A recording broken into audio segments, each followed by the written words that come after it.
Man. My duck hubby says our internet is being weird.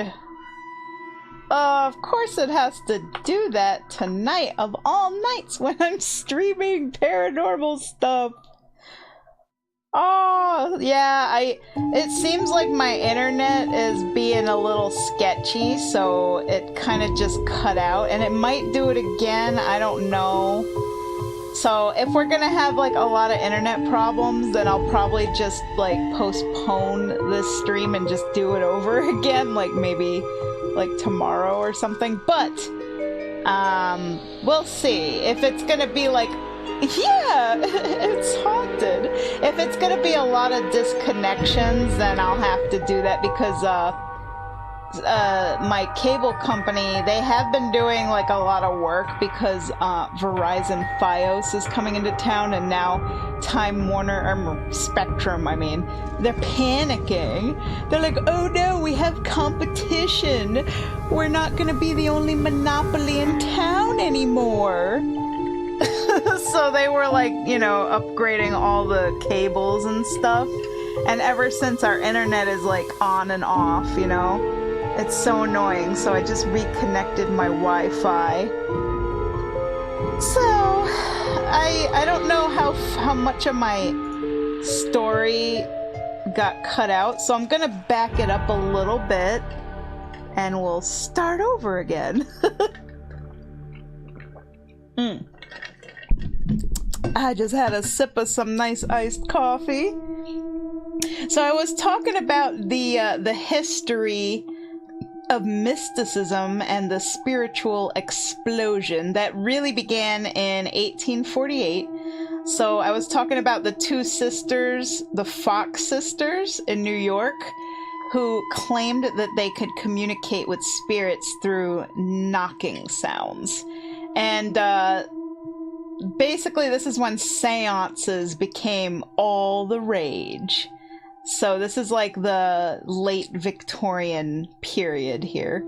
So they would attempt to communicate with spirits by, you know, knocking noises and automatic writing, spirit photography, trance mediums.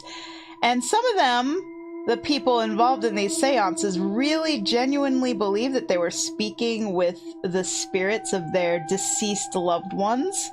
And others thought that they were essentially being scammed. They thought this whole thing was a big fraud.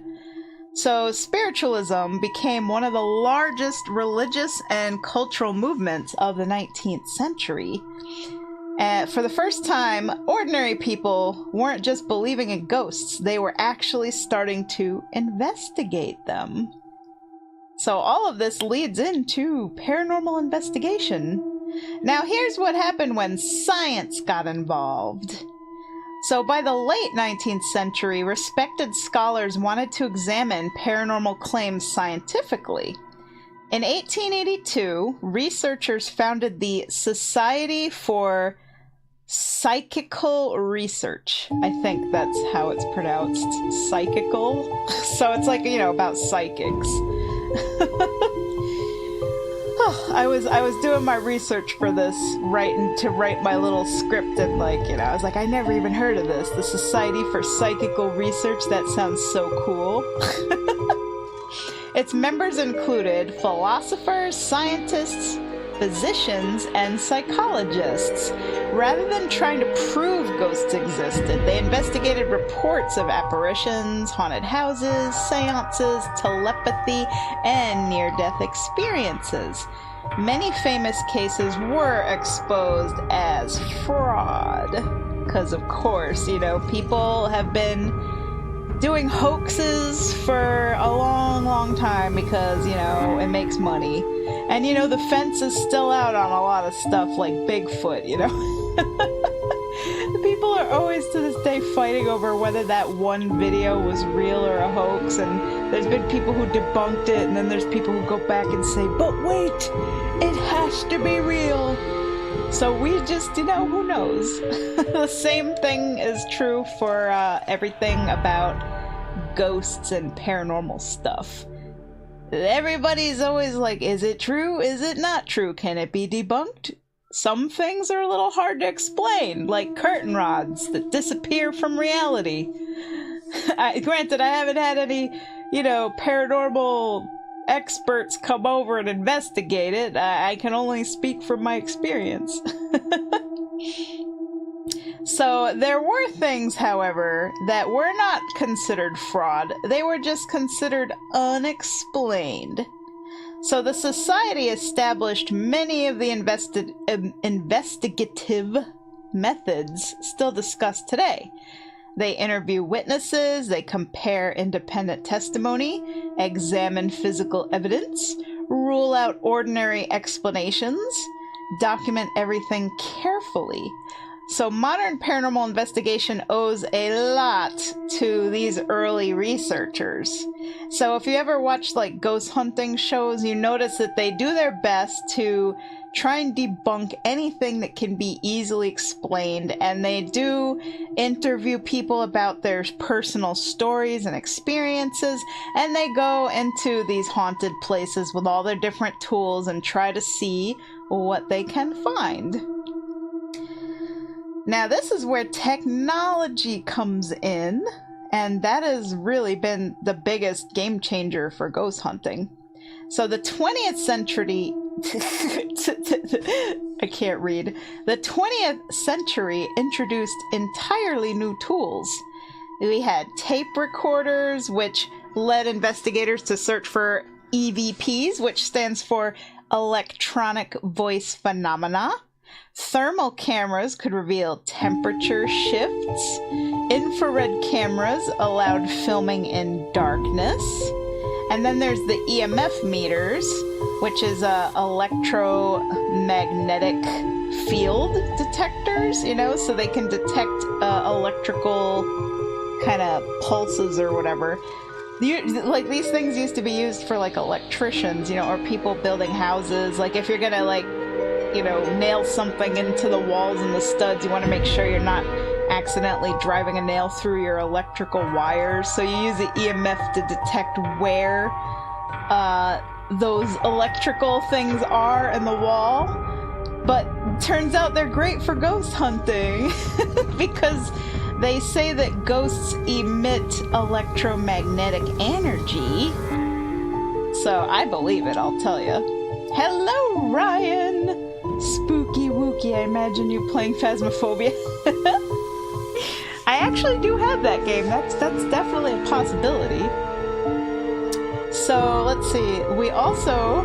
So for the EMF meters, like I said, they're designed to detect electrical equipment, but they seem to work really good with ghost hunting, because you can have them in a place where there literally is no electrical anything, no wires, no nothing, no technology, and those things light up like a Christmas tree. And that's why I think that they are one of the best tools for detecting spooky, ooky ghosts. Ooh. They also have laser grids, motion sensors, digital audio recorders now, night vision cameras, all that kind of stuff. I don't have any of that stuff except for the digital audio recorder, because all that equipment does get really expensive, and I'm not that hardcore into ghost hunting, so I just have the EMF reader, I have, my camera, and I have the audio recorder, and I have cat balls too. So the cat balls are like a cat toy. They light up red and blue, and they tend to go off. You can ask the ghost to set them off, which is pretty cool. So whether or not any of this stuff actually detects ghosts, it's still highly debated. There's a lot of people who are just super duper skeptical and will vehemently debunk all of this and say that this is all a bunch of hooey and it's just, spooky wooky silliness, and there's no credibility to any of the things that these devices detect.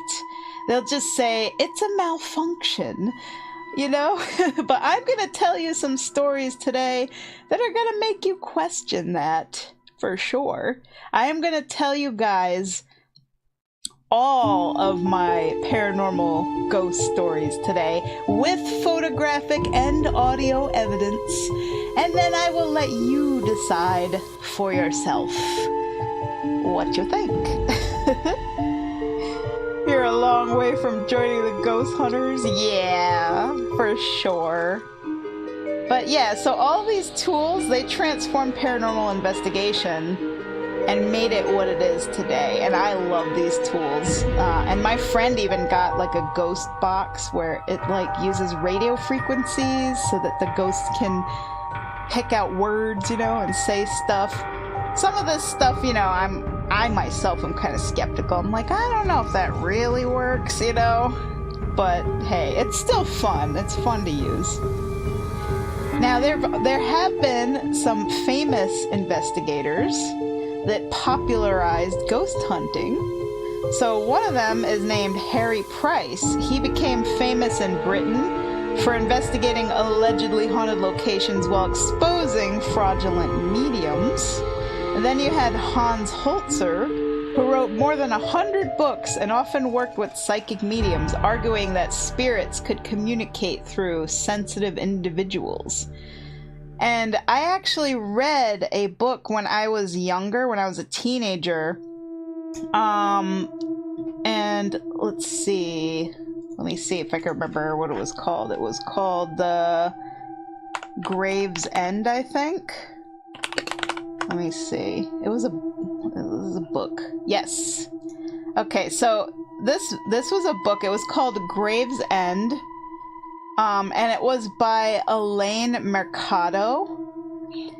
And this story freaked me out so bad, but I literally read this book cover to cover because it was so good. So it was about Elaine Mercado and her first husband, and they had like a daughter, and they lived in Brooklyn, New York, and bought this old Victorian house in 1982. And they had 2 daughters. They had no idea in the 13 years that they lived in this house just how bad things were going to get. But the thing that really struck me, out of all the different weird paranormal experiences that they had, the one that scared me the most when I was reading this book was when they talked about having suffocating dreams.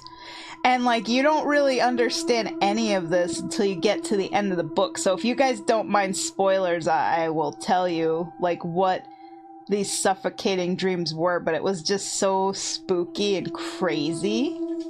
So they would basically be like laying in bed, and all of a sudden they felt like pressure, like something was pushing them into the bed, like they couldn't breathe, they couldn't move. And they would even like wake up and not be able to move. Like something is physically just holding them down and making it hard for them to breathe. And when I got to the end of the book, Elaine Mercado, she actually worked with this Hans Holzer, like paranormal parapsychologist guy. And they found some history that the location where this house was built, there was like a collapse of like a building or a tunnel. I don't remember exactly, but essentially people died because they were buried under rubble, and they got, you know, they suffocated to death. They were just crushed. And that is why, like, the spirits were doing this to them, because they were trying to show the living that were in this house how they died. It's like they're trying to communicate it, you know? They were, like, stuck in this loop of just suffering and agony, and they were showing the living residents, like, this is how we died. That that just gave me goosebumps. I was like, oh, that is so creepy. Oh, so yeah, when I brought up Hans Holzer, he was a part of that book, Grave's End. So I highly recommend it if any of you are into reading books, especially books about true ghost stories. Grave's End by Elaine Mercado is an excellent read. Like, it will scare you, it will keep you up at night. It's on Amazon, you can buy it, it's great. So then later on, we had other investigators like Ed Warren and Lorraine Warren. They became internationally famous through books, lectures, and Hollywood films. But not everybody accepted their conclusions. But they undeniably did shape public perceptions when it comes to haunted houses. So what does science say today about all this stuff? It approaches paranormal claims cautiously, of course.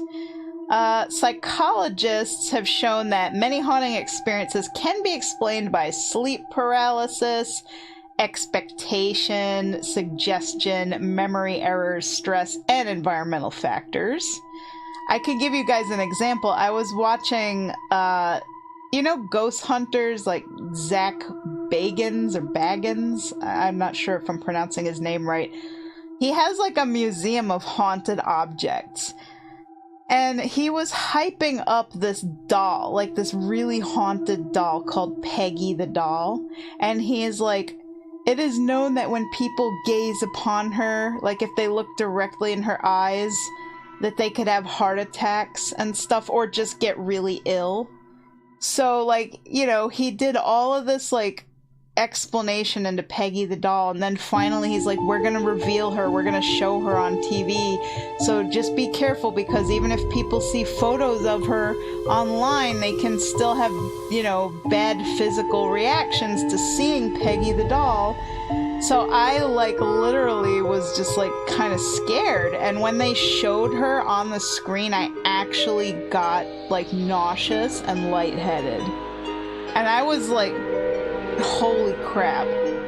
So, I tried to think that, okay, this is probably a psychosomatic reaction, that it's probably because they hyped it up and they made me think that this is what's going to happen, that expectation and suggestion. So what I did is I rewound the footage, because I think this was on like Netflix or something. I rewound the footage and I watched it again. And the second time I saw Peggy the doll, nothing happened. So that right there showed me that, like, if somebody tells a really scary story, like, psychologically, they can absolutely hype you up and get you scared. And you can have a reaction. Now, this is similar in that I remember my dad telling me a story where some scientists were conducting an experiment regarding psychosomatic reactions. So in this experiment, they blindfolded somebody, and then they said, we're going to touch your arm with something that's going to burn you. And the person believed it so much that they touched their arm with the tip of a pencil, and lo and behold, the person actually developed a blister as if they were burned. So that right there says that our brains are like insanely powerful. The power of suggestion can actually manifest something into reality from nothing with the human brain. Now that right there, that's a whole stream in and of itself to cover, like a paranormal, spooky thing, psychosomatic brain activity.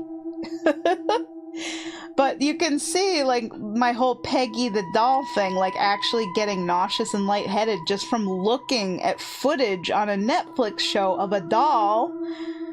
It's wild what the human mind can conjure up. So this is why scientists are so skeptical, because when people talk about ghosts and paranormal things, things that they can swear they saw it, they felt it, they're convinced that it was real, you have to wonder what the circumstances were. Like, were they expecting it? Were they hyped up? Were they on, like, a ghost tour at a place where they say, like, this is a very haunted place, this place has demonic or poltergeist activity?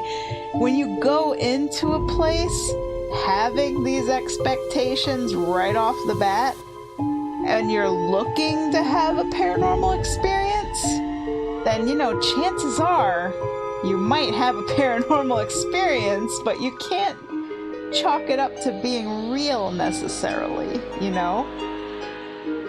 So, yeah, that's that.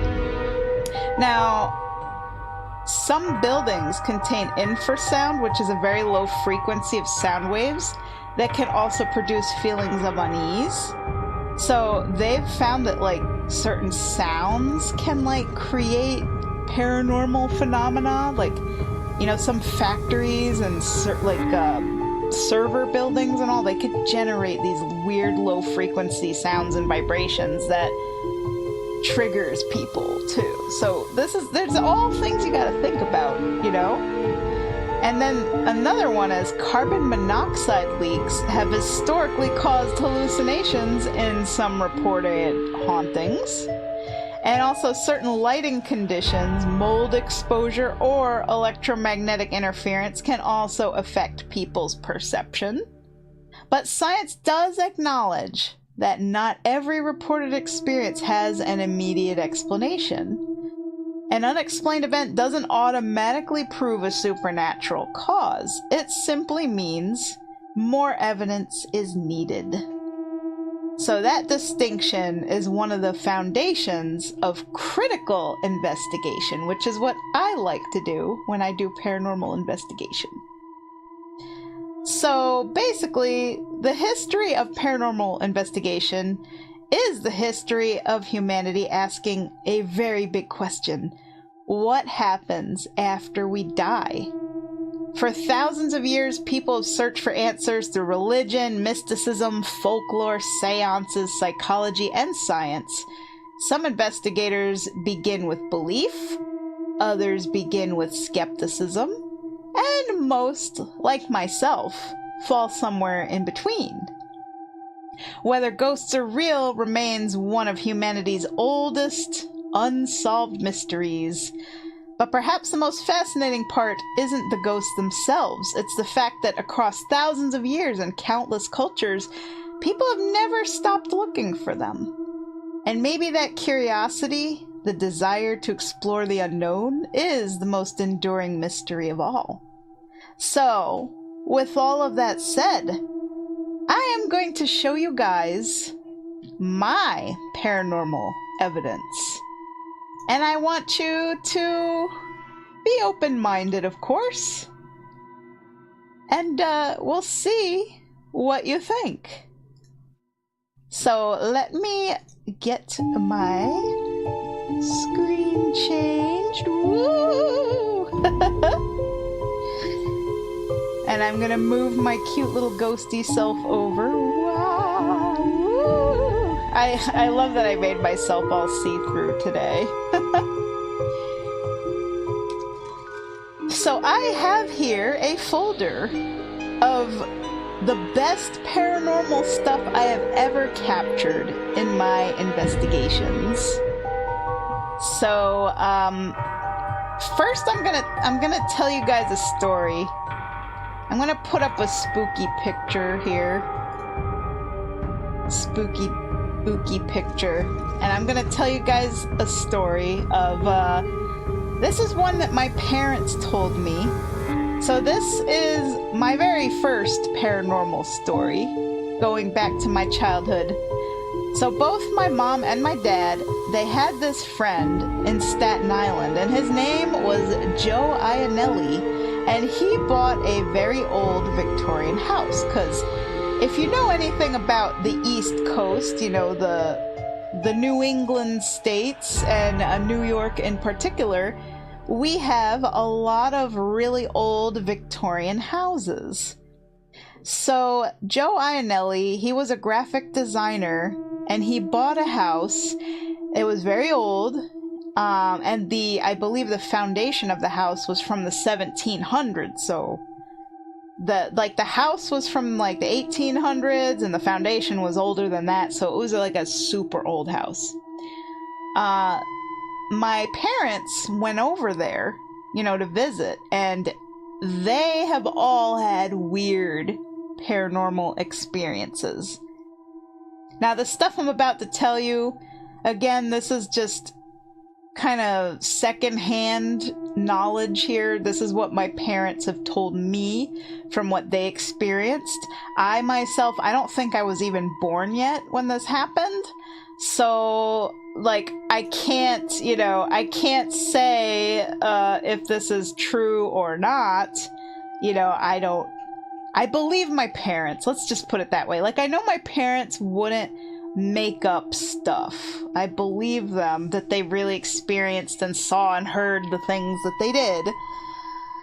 So, the first thing that you notice when you go into Joe Ionelli's house is there's a staircase. You know, like those old Victorian houses, you go in and then there's the stairs that go upstairs and then there's a hallway that goes to like the main kind of living area. At the top of the staircase, there was a light fixture when Joe bought this house, and it had a pentagram on it. So this is going to be a story that delves a little bit into the occult and, you know, demon-y stuff, summoning, ritual stuff, which again, you know, you either believe in this stuff or you don't. But there are people who do like satanic worship, and they sacrifice animals, they do rituals and spells and things like that, and they believe that they can summon demons into the world, and it's a thing, you know, it's another side of the whole mysticism, spirituality movement, right? So yeah, right away, we know Joe Ionelli's house is a little weird. So, my parents told me that several weird things happened here. So they would be sitting in Joe Ionelli's living room, you know, just having a good time, smoking cigarettes, doing things people did, and I'm assuming this was back in the 70s or the early 80s. Again, I think this is before I was born. So one of the things that happened was whatever it was that was haunting Joe's house, it really liked playing with fire. So I remember my dad told me that he was watching like Joe Ionelli light a cigarette, and then he blew out the match, like the match was completely out, and then he threw it into like the ashtray, and then all of a sudden it reignited, just like poof, full flame. And then there were times where he, instead of using matches, he used a lighter to light his cigarette, and he would click on the lighter, and all of a sudden the flame would shoot up like 3 feet high into the air, which you know is not normal for like one of those little rinky-dinky Bic lighters that, you know, that you buy at a gas station. They don't usually shoot 3 feet of flame high up into the air.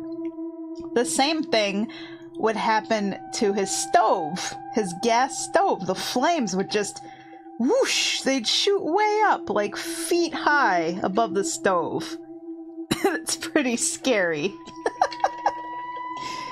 And then the other main thing that my parents told me is that this thing that was in this house would make a lot of noise. So like always coming from up the stairs, you would hear growling, the sound of glass shattering, bells ringing, chains rattling, you know, just crazy noises. And then, you know, they would go up the stairs to check it out, and guess what? There's nothing there. There's absolutely nothing there that could possibly make those sounds. One day, Joe Ionelli decided he wanted to renovate the house, which is when all of this crazy activity amped up, by the way, because whatever this thing was that was in his house, it didn't want him to change a thing. And this is a very common story. You know, when people renovate their houses, all the ghostly activity, the poltergeist activity goes like way crazy. Because the ghosts don't want you to change their environment, you know? So they had a construction worker come in And again, he went up the stairs.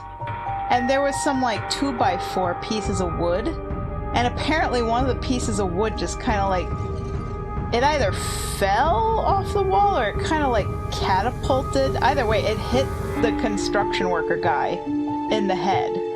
It just moved by itself and just hit him in the head. He ran out of that house and he would not come back.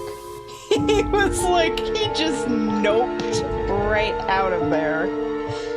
And then I remember my dad told me that Joe also had that thing. You know, I know this is stereotypical, like it's in the movies, but like him and his girlfriend or whatever went into the kitchen one morning and all the kitchen furniture was like upside down. Like all the chairs were upside down on top of the table. Like everything was rearranged, you know? That very stereotypical like Amityville horror kind of story. But apparently that happened in his house. And the lighter thing, my dad was saying like everybody was a little bit stoned, you know, they were all doing weed. And Joe Ionelli's like, I'm not letting this damn thing scare me out of my house. And that's when he lit the lighter and the flame shot way, way, way up. And my dad said, you know, they were all a bunch of like stoner hippies, so they would taunt this spirit or poltergeist. They would just like make fun of it and laugh at it, and that would just piss it off. So the activity would go, you know, even further, it would amp up. And I remember both my mom and my dad said there was a little like bathroom that was underneath the staircase when you come into the house. Like it just had a toilet and a sink, that was it. And I remember my mom said, like, when you sit on that toilet and you're in that bathroom and you're like lined up with that pentagram light fixture at the top of the stairs, you know, you felt like something was trying to get into you, like to possess you. So, yeah, both her and my dad had that experience, like just a really bad experience, like something's clawing at your consciousness, you know, trying to let itself in. So that, you know, freaked a lot of people out. And Joe Ionelli started having people who were having so many experiences at his house that they just didn't want to come over anymore. And this is where the story comes to a more freakish turn. So after all of this stuff was going on, he finally decided to hire a parapsychologist. So the moment that the parapsychologist guy came into his house and made it to the base of the stairs, he doubled over, like in pain, like nausea, and just like spiritual agony, I guess is the only way I could really think to describe it. But, you know, it was like immediate. Like he gets into the house and all of a sudden he's just like, bleh. I think this guy probably had like some like psychic sensitivity or something, but he could feel the bad vibes right away. And so Joe had been renovating the basement and he took a bunch of photos. So it was like in those photos he captured what he described as a disembodied floating see-through demon head. It had horns of light on top of its head and 2 horns of light coming out of its chin and 2 glowing red eyes. And in the photos, like 3 different consecutive photos, you can literally see this disembodied demon head thing floating across the room. So this is where the parapsychologist definitely wanted to go investigate. So they went into the basement, and of course he took the photos, and they found there was a loose brick in the wall. So they pulled the brick out of the wall, and then they found inside this little hole in the wall a wooden divination box, an incantation box. So the parapsychologist pulls this thing out, opens it up, and inside of it there's writings and stuff. And it says literally that it was meant to open portals and summon demons into this world, and it like named the demons or something. You know, it was definitely some weird occult ritualistic like spell kind of stuff. So the parapsychologist took the box, he took the photos out of the house, you know, to his little office or whatever to look into this stuff. And after he removed that box from the house, all the activity stopped. It was done. Over. Literally, it was that incantation box that was opening a portal and letting demons or dark spirits or whatever into this house. And once it was taken out, gone. It's just a normal house now. And Joe Ionelli never had any more weird experiences again after that. So this was definitely a story that my parents would tell me that was like, it was like my favorite story. I remember growing up, I'd be like, tell me that story again. Because it's just like, it's like such a crazy story that it's hard to believe that it could be real. You know, but like, again, I believe my parents. I believe that they were there, they saw some of these things, they heard the sounds, they experienced some of this activity. Because why would they lie about something like that? You know, my mom was a registered nurse for 18 years. My dad worked as an EMS guy and then a nurse, and then he became a professional live in the woods survivalist homeless bum. I don't know how else to say it. He's a veteran, and he just decided to nope out of society and just live his life his own way and do his own thing, you know? But yeah, so I always thought this story was really, really cool. So my very first paranormal experience, I do believe I told this story in my Curtain Rod episode, which was my first paranormal related stream. But as you guys know, my mom passed away from cancer in 2009, and it was the night she passed away that I had my very first actual paranormal experience where, you know, I was laying in my bed and I was asking, Mom, are you there? And I would get goosebumps just down the right side of my body, like a zing, you know? It was like a little electrical thing, like, you know, the hair stands on end, you get the goose prickles on your skin, you know? And like every time I asked the question, Mom, are you there? I would get it just right, only on the right side of my body, not like all over, but like where the edge of the bed was, as if she was standing there at the edge of the bed, like reaching out, you know, to touch me and just let me know she was there.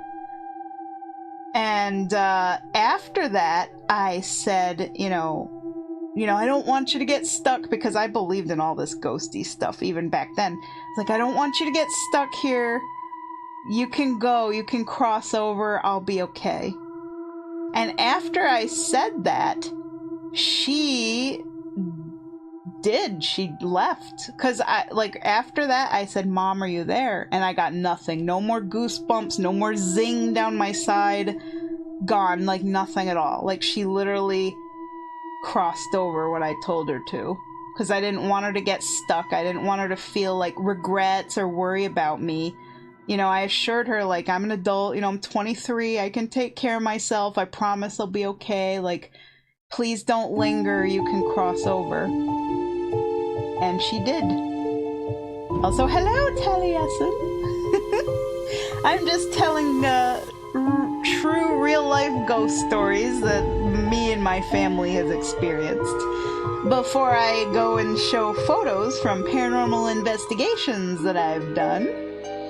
So I just told this story about my parents. They had a friend in Staten Island named Joe Ionelli, and he bought a very haunted Victorian house that apparently some people were doing some occult stuff in, and they put a an incantation box inside of the brick wall in his basement that was summoning in demons and creating portals. So the house had a really nasty poltergeist that was doing all kinds of crazy stuff. It was making like growling noises and glass breaking, chains rattling. It was making flames like from lighters and the stove shoot way up high. It hit this construction guy with a 2x4, like a piece of wood. and also Joe Ionelli captured a photo of a floating disembodied see-through demon head with horns of light on its head and on the chin and glowing red eyes. And he had a parapsychologist come over to investigate all this, and the guy doubled over, sick and in agony, the minute he came in the house and got by the stairs. And there was like a pentagram on the light fixture above the stairs, and people who would go into the bathroom below the stairs would feel like something was trying to possess them. So the parapsychologist went in and they found the incantation box in the basement, and when they took it out, all this activity stopped, like forever, just gone. And also, he took the stupid photos, so my dad was always like, man, I wish that Joe could have kept those photos of that disembodied demon head, because that was some amazing captures, you know? But of course, the parapsychologist guy kept all the evidence, you know? Let's see, Victorian houses equal haunted, all of them fight me. Hello, Io. I once knew of a house where a woman named Victoria lived. Does that count as a Victorian house? Is she still there? If so, then yes.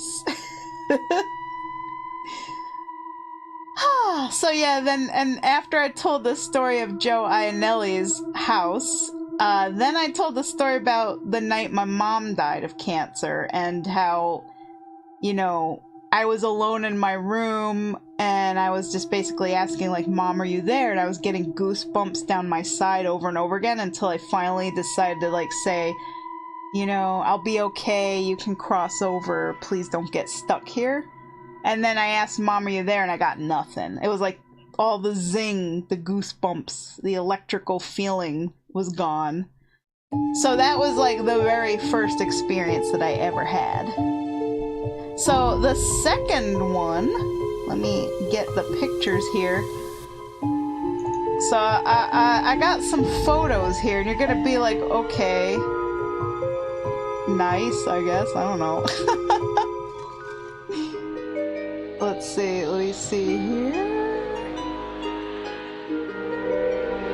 Yeah, I know. So yeah, so the first story, Joe Ionelli's house, that was one my parents always told me when I was a kid growing up, that they went into his house and they seen and experienced a lot of these things.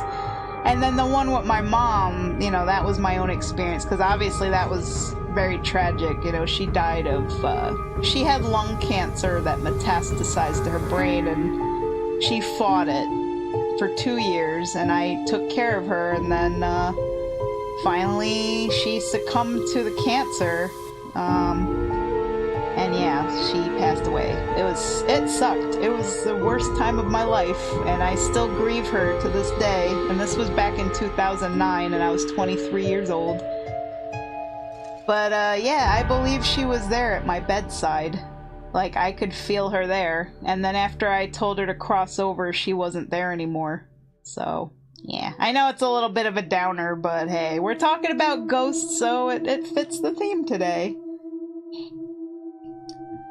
Let's see. Io says, probably not haunted at all. What ghost would want to hang out there? So Io here, he is my duck hubby. And he is very skeptical, and he does not believe in anything paranormal at all. He has been with me on some of my little paranormal adventures with my friend. The ones where we didn't really capture any evidence of anything, unfortunately. So I could never prove to him either way whether or not ghosts exist. I call him Duck Hubby because I made him a VTuber avatar. Mal Merganzer. So he like, I'm a deer and he's a duck. But he hasn't like debuted or anything like that, and we haven't gotten his avatar rigged yet.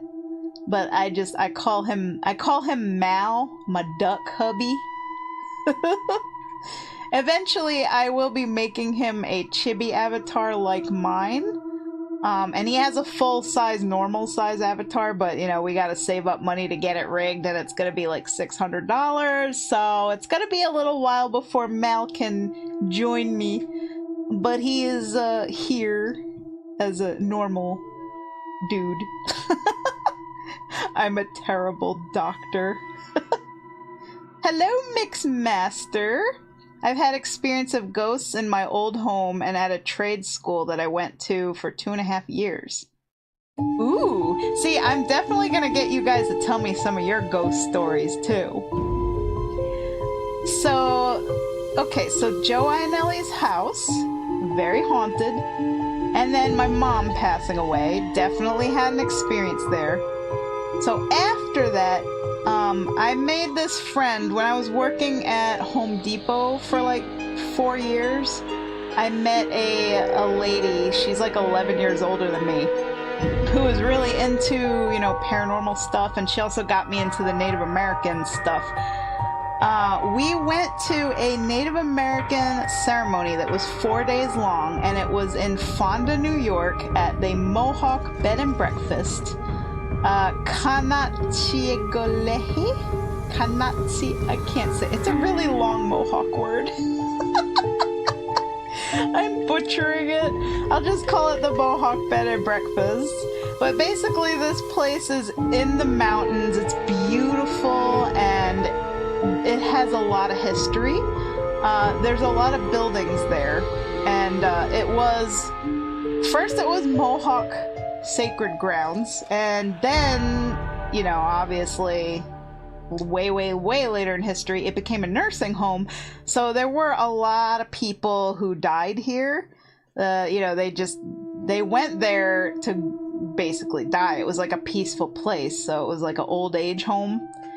And now today it is the Mohawk Bed and Breakfast, so you can go there to stay as like a hotel kind of thing. And they do a lot of Native American Mohawk stuff. They have like a lot of ceremonies there. They have the Strawberry Festival. It's all run by this family. And it's a very peaceful place, but this is the first time in my life that I was seeing stuff with my bare eyes. Like, as soon as I went into this house, this is the hallway right here. I'm gonna move my little self over. Move myself over here. So, this was the hallway, and this place was really big, and it's old, okay? When I walked down this hallway, when we were going to get our room and, like, put our stuff away, because we were there for 4 days, I was seeing things with my own eyes. I was literally seeing, like, orbs flying by, like, in the air. It was like... you could see these little circles of light just kind of flying by you. But, like, it was always in your peripheral view. Kind of like, I don't know, seeing a mosquito or something. You know, like a moth reflecting the light kind of thing? But I was seeing it a lot. And it wasn't just seeing it, but it was also kind of feeling it. It was like the air felt kind of, like, charged, you know? It's a weird thing to describe, but this is where I saw my very first ghost. So this is inside of a room here. So this is the room where we stayed. Oops, I'm getting a little too far ahead here. Okay, so this is the room. So it was it's like a very old room, and there were a couple of beds. And this door right here goes out to the hall. And the door was open, and I was sitting on my bed, like right here. And I saw what looked like ruffly skirt and feet, like bare feet, like a woman's feet, right here. And it was walking across this hallway into, there's another room right here, outside this hallway. And the thing was, there was no body. It was like literally no body, see-through ruffly skirt and bare human feet. But they were like see-through. And I literally just saw it walk, like take a step and disappear. And I was like, no way. I did not just see that. So I got up and then I looked into the hallway. This is the hallway. And now I know this is something you can debunk, okay? Because I probably used a flash on my camera. But like, there's a lot of orbs in these pictures. Like there's one right here, and you could say it's dust particles, you know, because it's an old house. You could say it's bugs. There's a lot of things that can reflect a flash from a camera that can create this effect of orbs. But I captured a lot of them. See, there's some right here, you know? And something here. There was a lot. And also this little streak of light. Now this could be the flash causing a reflection from the mirror, maybe. There's a mirror right here, so that could have created a streak of light. And there's another orb right here, up by this wire. But again, like, the reason why I think my camera was actually capturing something is because I was seeing these things with my own eyes. Okay? And I was feeling like that, you know, your hair standing on the back of your neck, like that, like, static electricity kind of feeling. And also, notice I took 2 pictures back to back, right? Of the same hallway. And see that streak of light is gone in the second picture? Now this here, it looks like a piece of debris on the floor, right? So I could debunk that. But again, here's another orb up near the ceiling, right here. And also, it wasn't just me, okay? So I saw the ghost feet, but there was a lot of people at this event. There was like, I think 48 people at this event, and a lot of them also saw stuff. So it wasn't just me. Now this is my favorite photo. Did you use flash on the second picture as well? Yes, I did. I don't know, I think I did use flash on these. So both pictures. So like you can see here, look at the light on this couch. So I probably hit the mirror and it reflected and it created this light. So again, you know, and if there were dust particles in the air, then it's absolutely possible that all of these little orby things is just dust reflecting the flash. But I did not capture a photo of the ghost feet because I saw it with my own eyes and it happened so quick. It was just walking across the hall into the room and disappeared. And I did get up to look into that room and there was nothing there. And my friend was with me and we, you know, both of us really love ghost stuff. These kind of look like backrooms photos, don't they?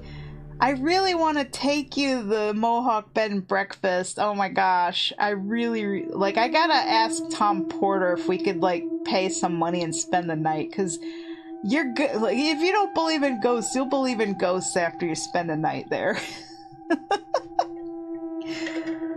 So, my friend and I, we were staying in this room together. Let me go back a bit. So this room, you know, just had a couple of beds. And there's this wall right here goes to the outside of the building. And this is like, there's a closet door here. And there's nothing behind this closet door except for the outer wall of the house, okay? And everybody who was here at this time was way at the other end of the compound. Like, me and my friend were the only ones who were in this room on this side of the house, so we can debunk that there was anybody else around who was messing with us, because we did check. We made sure we were alone because we didn't want to have any interference, right, in our investigation. So we asked the spirits, you know, to communicate with us. We were inviting it. And we said, if there's anybody here, knock on the closet door 3 times. And I shit you not, it knocked 3 times. Oh my god, we opened up the closet door. There was nothing in there. Again, there was nobody on this side of the compound. We were alone, just me and my friend. And also, check out this photo. Look at how many orbs. Now, yes, I was using the flash. You can see I was using the flash because it's like on this picture, but there's a huge orb right here. Look at this. I'm trying to see if I can zoom in more. This looks like a plasma ball. Look at this thing. This thing is huge. And again, like, I could debunk orbs all the time. I could just say it's dust, it's particles, it's bugs, it's whatever. But I was seeing these with my own eyes without even using the camera. I was seeing them all the time in my peripheral view. And then there's one, look at all the ones on the floor down here. This, and this, and this. and right here in front of the bed, in front of the sheets, I was just like, what? But you see, the other thing, I wasn't just seeing orbs. I was seeing something else. And right here, oh my god, I'm getting goosebumps right now. This is, okay, this is crazy. Look at this. So see these 3 little dots of light? I was seeing what I described as like a glowing, misty, moving smoke. Like it looked like parts of a body, like a shoulder moving or a leg, like somebody was physically there just kind of walking by. I was seeing that, and I actually captured that in this room on one of these photos, and I'm gonna show it to you. So I know like right now we're just seeing a lot of orbs. But this picture, this is the one that really, like, this was the very first picture I ever got that I think I caught, like, a manifesting ghost, okay? So you're gonna notice there's another orb right here. Pretty cool. But this is what gets me excited. Right next to the window. Let me zoom in more so you guys can actually see it. This is what I kept seeing. It was like that smoky, glowy, wispy something that was moving around in the air all the time. And I literally caught it. See, you can see this is broad daylight. You can see right out the window here. And this isn't something on the paint on the wall. Because I took multiple photos all throughout this bedroom. And look, there's even another orb right up here on the closet door where we heard the 3 knocks. The fact that we heard the 3 knocks, that something knocked back, that blew my mind. I was like, this could, it actually is intelligent. It makes sound. It responds to questions. That was crazy. I was just amazed, honestly. But this right here, this is the glowy, misty, see-through, smoky apparition stuff that I kept seeing. So we had a lot more experiences here. Now, at this ceremony, at this gathering of like 48 people for Native American stuff, the main event was that there was a 12-year-old girl there named Anna, who is a descendant of Geronimo. She is Shauna D's granddaughter. And Shauna D is the lady who I talked about in my Mawate Circle stream, who started the whole, you know, Apache ceremony that she allows like everybody to be a part of. So Anna had just gone through puberty and she was having her puberty rites, and this is a big thing for the Apache. It's a big ceremony. She kept getting a lot of attention from the ghosts. Like, they were literally touching her. Like, she was feeling things touching the back of her neck. She was getting really freaked out. And And so we would take sage and go through this whole house at night when it was bedtime, and we were smudging the house, and we were just like politely asking the spirits like, hey, can you guys not like touch people and freak people out and like leave Anna alone? And then there were people who were missing things like shiny objects like jewelry, watches, like little things just started to go missing. So there was this one guy, I think his name was Robert, and he was a Native American. He told us we have to give offerings to the spirits to get them to bring our stuff back. So he gave us some bowls, and he told us to give fingernail clippings, coins like pennies and stuff, and candy, and put them in the bowls. And then we put the bowls around in the closets in different places as like an offering. And after we did that, all of the missing shiny objects, the watches, the jewelry, came back. Pretty freaking weird. Let's see. Hi, JQPXX. Sounds like those souls died abruptly to be a lost soul roaming around. Yeah, so like I said, this place, not only was this a sacred Mohawk land, but it also became a nursing home, and a lot of people died here. So, like I said, all these orbs and all these photos and this little misty, wispy, glowy stuff that I was seeing and capturing on photos, it was everywhere, all over this house. And I saw like the see-through ghost feet walking through the hallway, going into a room and disappearing. It was like, in my whole life, I had never actually seen ghosts before until I came to the Mohawk Bed and Breakfast, Kanachi Golehe, in Fonda, New York. And Tom Porter, he is the Mohawk holy man who owns this property, and he is incredible. He can like talk you to tears, like just saying thanks for a meal. I mean, very beautiful person. Like when you come here, you don't really feel sadness and trauma in this place. It definitely is a place of peace. Like the people who went here to die went here because it's a beautiful place. It's like in the mountains, it's very woodsy and quiet, and it's a very spiritual place. So there's a lot of activity here.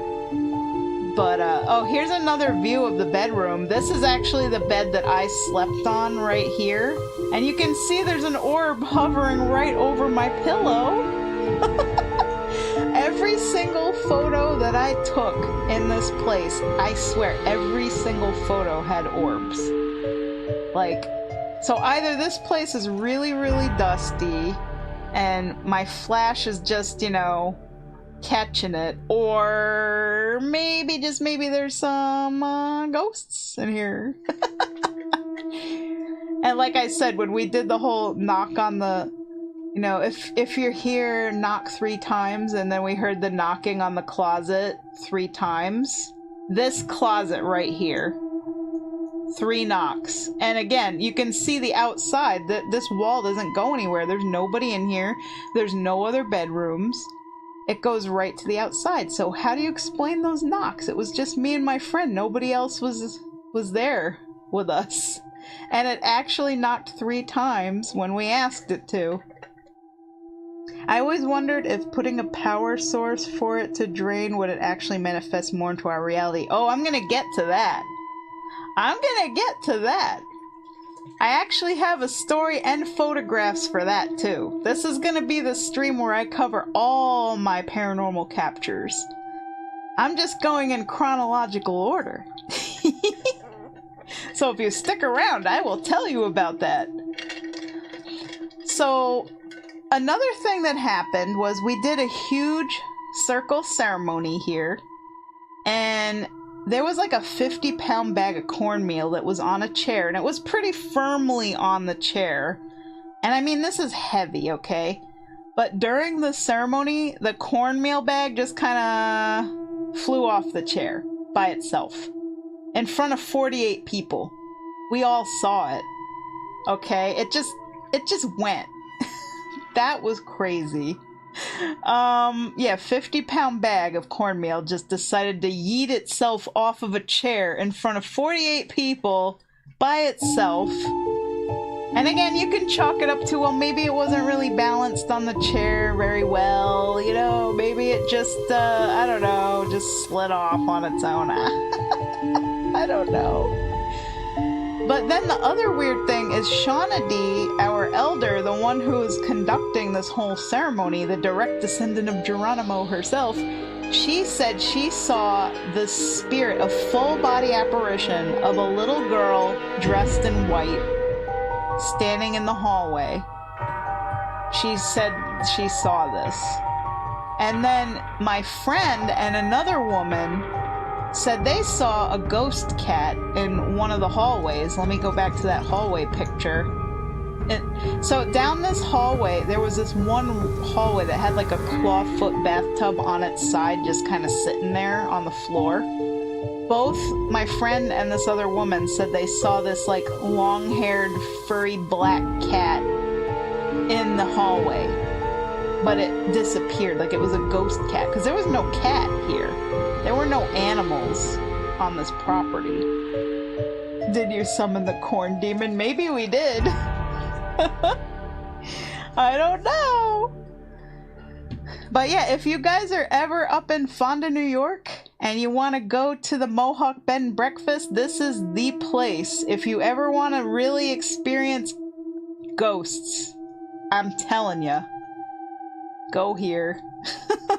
And also buy something from the gift shop, because Tom Porter and his wife, they make beautiful, you know, handcrafted Mohawk jewelry and leather working and bead working, and it helps support their family, and it'd be great. So you can go see some ghosts, go, you know, buy some nice Native American stuff. And also they have the Strawberry Festival every summer. I didn't get to go this year. I really wanted to, but I had too many things going on that day, so I couldn't go. But yeah, floaty glowy mists and orbs and knocking coming out of nowhere, cornmeal falling off a chair, people feeling like they're being touched, Shauna D seeing a little girl in white, me seeing ghost feet walking across the floor, people's shiny objects disappearing. We had a lot. Just in the 4 days we were there, a lot happened. So I will leave it up to you guys to decide if you think this is all a bunch of hooey, or if maybe there's something to it. Now, the next investigation, the next very haunted area, and this is where that thing where you said putting a power source for it to drain would manifest it more. I think you might be onto something there. So, our next haunted destination, Fort William Henry in Lake George, New York. Oh my god, this place is insanely active, and everybody who works there has a lot of stories. And I also have a friend who worked there in the summertime. He's in my art server. He was my student for art lessons. He goes by AU Archivist. He has stories too. He works here. Worked. I don't know if he still works here. But so anyway, this is a really, really, really old fort that was part of the French and Indian War, and also the American Revolutionary War, you know, 1776 and all that. So this place has seen a lot of death, a lot of bloodshed, historically, okay? And my friend and I, we went there on a ghost tour, and it was a blizzard. So as you can see in this photo, there is a lot of snow, and I have some EVPs that I'm gonna play for you guys. So basically, we went outside to the courtyard, and we got permission to go alone, so we split up from the tour group, because obviously when you're doing paranormal investigations, you don't want to have outside contamination for audio and visual. You don't want, you know, people that are talking and making noise and shuffling around when you're trying to record audio because you're trying to capture EVPs, electronic voice phenomenons. You're trying to get, you know, you're trying to get sounds of ghosts talking. And we did. So I'm gonna open up this file. I'm gonna turn up my desktop audio. I'm gonna, pause the music real quick, because, like... Is there anyone down in here wish to speak with us? Up. Okay. So, in this snowy courtyard, my friend slipped. I'm gonna leave this device right here if you want to speak into it. Please tell us who you are. Are you a soldier? Are you a friend or a prisoner? There is something going on. At the very beginning of this, so... Oh, wait. Sorry, I gotta put my headphones on. I was probably playing. So, my friend slipped in the snow, and we caught a voice. And it's at the very beginning. Let me put my headphones on. Here we go. Yep. Is it gonna play? Okay, so I don't know if you guys could hear it. Let me see. Play. Okay, so the voice said, "Hey lady." At least that's what it sounded like to us. I'll play it again.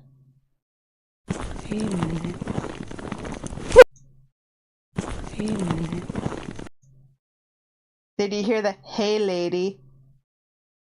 So you could hear the sounds of us crunching as like we're walking in the snow. And then, "Hey lady." Now later, after my friend slipped and fell in the snow, that same voice said something like, "Are you okay?" And it wasn't me, and there was nobody else with us. It was just me and my friend. But yeah, this, like, let's have another listen. "Hey lady." "Hey lady." "Hey lady." "Hey lady." You see? Now, I might have to I'm gonna turn the desktop audio down a little bit because my friend speaks a little loud, but we're gonna play through this and I'm gonna point out the different EVPs that we got here at this fort. Hello, Katsumi! We're talking about spooky ghosts. I'm sharing my electronic voice phenomenons from Fort William Henry in Lake George that me and my friend recorded. So the first one is, "Hey lady." "Hey lady." "Hey lady." "Hey lady." That wasn't me or my friend. That was a ghost voice. Now, anyway, I'm going to continue on, and I'm going to point out each voice. Some of them, I honestly cannot make out what they're saying, but it definitely sounds like a ghost talking.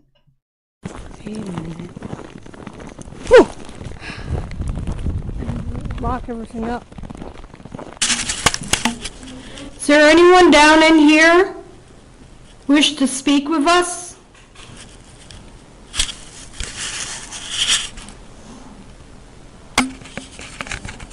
I'm going to leave this device right here if you want to speak into it. Please tell us who you are. Are you a soldier?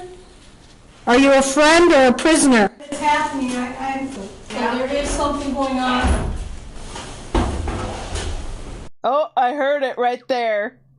There was something right there. It was a male voice. Hang on. Let me back it up. I don't know what it said, but it was a deep male voice. But yeah, we got stuff, but I can't really make out what they're saying.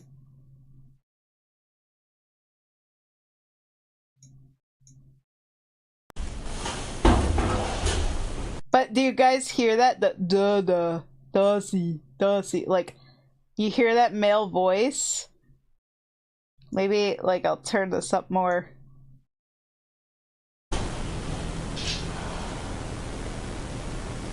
Okay, Mom, go in there. What, are you scared? Just be careful. I think I heard something here too, like a whispery voice. Da da da da da da. You know, but again, I can't make out what it's saying, but like when you're in a really like haunted place and you record the audio, you do get like weird whispery voices. Sometimes you can make out words and stuff. Cause it's like they could talk, but you can't really hear it with your own ears, but the electronic devices definitely pick it up. Be careful. I'm gonna shut the door.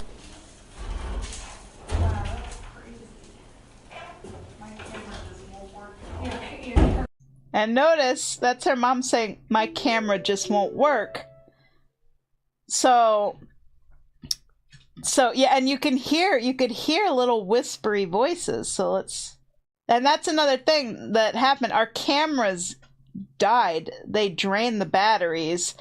So, what JQPXX asked earlier, if putting a power source for it to drain would manifest it, I had a Sony CyberShot camera, okay? And I was up here taking photos, and this camera used AA batteries. So,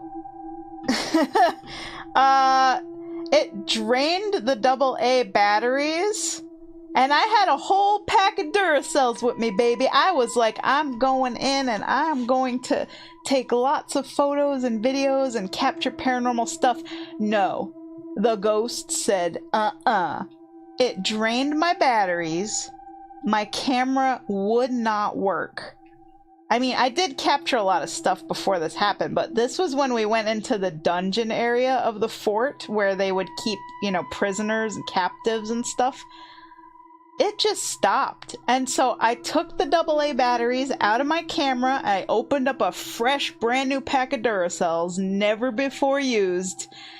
And I put them in the camera, and lo and behold, the camera would not turn on. It just would not work. And that camera did not stop working until after we left the fort and we were on the road, and then it turned on. So these guys, they drank my battery juice. They stole my battery juice. Brand new pack of Duracells, kept putting them in. Nothing would work. And now, look at these photos here, okay? I took a whole bunch of consecutive photos of this spooky exit. Now, there was no heat in this fort at all. Like, you can even see there's snow on the floor right here. There was a blizzard. It was really, really cold. It was really, really dark. There was no electricity in this fort. There was no heat. Well, I guess there was electricity because there's an exit sign lit up right here. But I was taking consecutive photos. And look, right here. See this streak right here? I was getting lots of orbs in here. Same for like that other place at the Mohawk Bed and Breakfast. And in here I was getting a lot of orbs too. And again, you could say it's dust, it's bugs, maybe, I don't know. Hello, Bebop Cowboy. I love Cowboy Bebop. Yo, all, did it work fine when you got out of there? Yeah, the camera started working when we got out of the fort, but we had to be like out of the fort and like on the road, like away from the fort when it started working again. And you know, my hubby is like, oh, it probably just stopped working because it was so cold. You know, it was a blizzard, there was no heat, the cold probably affected the electronics. But you know, the cameras were working for a while until we got into the dungeon, and the dungeon is where like the ghost tour guides always tell you the most horrific things happened. Like, there's like this ghost of a Native American under the stairs, and we got an EVP of him in here calling us Owabi, which they say means white devil. So let me go back into the EVP, see if I could find that one.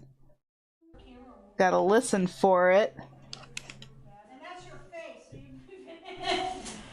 We know this is Mom behind the door. I'm just listening. That's not taking anything. And I even got light. That's so weird. This camera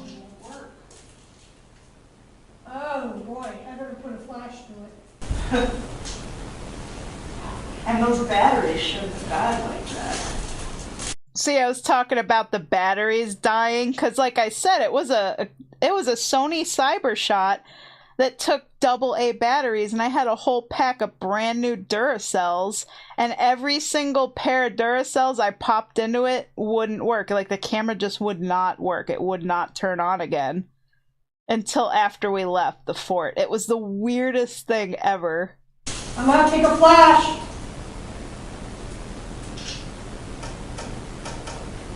Was that you, Ma? No. Oh, that door is moving. Oh, there was a door moving. The door moving by itself, you could hear it creaking. I tell you, like, seriously, Fort William Henry in Lake George, New York is hella haunted. Like, if you want, again, like, you go there or you go to the Mohawk Bed and Breakfast in Fonda, New York, if you really want to have ghost experiences, I'm telling you, these two places, top notch.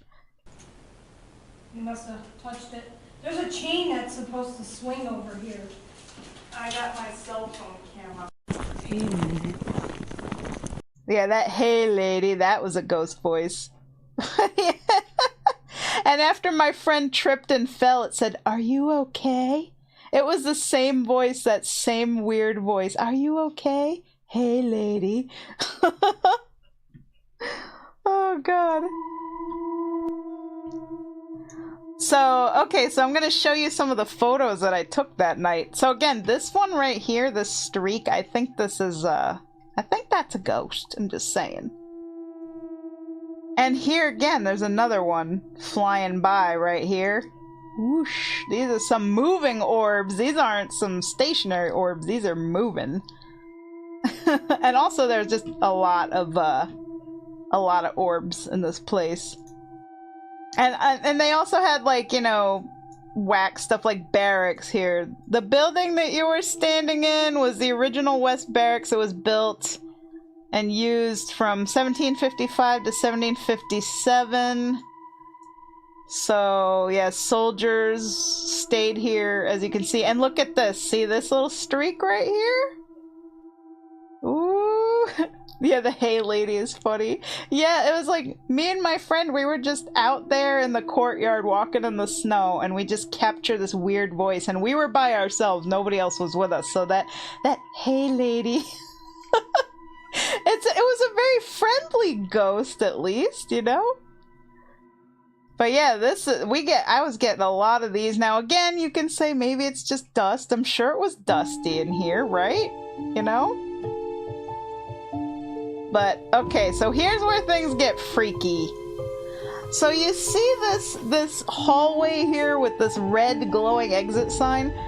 Now, me and my friend were both snapping photos of the same thing at the same time, and we both collectively, on 2 different cameras, captured the darkening of this room. Hang on, let me see. I got it right here. So it started out like this, and we just kept snapping photos because you never know what's gonna pop up, right? And as we go down, we notice gradually it gets darker and darker, and now all of a sudden, and again, this is on 2 different cameras, so you could say, well, maybe it was something with the aperture, like it wasn't really letting in the light, it was a glitch of your camera. But this happened on 2 different cameras. It just went from, like, this to this to this. It was like a huge black mass just came in and just covered everything and just took all the light away until the only light we could see was the light of the exit. It was so crazy. And again, you see there's a streak right here. This little ghostly streak. Those wax figures are so creepy. Like, imagine them moving suddenly. Imagine at night they come to life. Yeah, like, have you ever been to the Fort William Henry in Lake George? It's really cool. It's very, very neat. They, yeah, it's awesome. Let's see. So, yeah, we were there in a snowstorm doing ghost investigation. We got a bunch of EVPs that I let you guys listen to. There's definitely some whispery voices in here, for sure. I can't really make out what they're saying, but they definitely sound like ghost voices. And in the photos, you know... Oh, I forgot to show you this one. How could I forget this one? This is in the dungeon, in the fort. This is a very, very awesome freaking photo of a wispy manifestation of something. I don't know how else to describe it. But like, you know what I was talking about, what it looks like when I see them? This is what it looks like. Like, they don't look like people. They just look like smoke, like moving smoke. And like, I see it like out of the corner of my eyes, like in my very peripheral vision. But like on the camera picks it up like really good. And obviously, like, nobody was smoking. This isn't cigarette smoke.